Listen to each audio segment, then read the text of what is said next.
मंडळी, होलिका दहनाच्या आधीच्या 8 दिवसांना होलाष्टक म्हणतात, जे अशुभ मानले जातात। या दिवसात कोणतेही मंगल किंवा शुभ कार्य करण्यास मनाई आहे। पण 2025 मध्ये होलाष्टक कधी सुरू होणार आणि या काळात शुभ कार्य का निषिद्ध आहेत? वैदिक पंचांगानुसार होलाष्टक 7 मार्च शुक्रवार रोजी सुरू होईल आणि 13 मार्च गुरुवारी होलिका दहनाने संपेल। फाल्गुन महिन्याच्या पौर्णिमेला साजरा केला जाणारा होलिका दहन होलाष्टकाचा शेवट दर्शवितो। मंडळी, 7 मार्च पासून या काळात शुभ कामे निषिद्ध मानली जातात, परंतु हा काळ भक्ती आणि आध्यात्मिक साधनासाठी सर्वोत्तम आहे। या शुभ प्रसंगी होळीचा सण रंग, प्रेम आणि आनंदाने मोठ्या थाटामाटात साजरा केला जातो।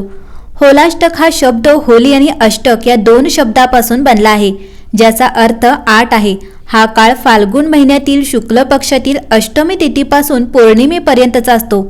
या काळात होळीशी संबंधित धार्मिक विधी होतात। शास्त्रानुसार होलाष्टकाच्या वेळी लग्न, गृहप्रवेश, मुंडन इत्यादी शुभ कार्य करू नयेत। यावेळी केवळ धार्मिक कार्य आणि आध्यात्मिक साधना यावर लक्ष केंद्रित केले पाहिजे।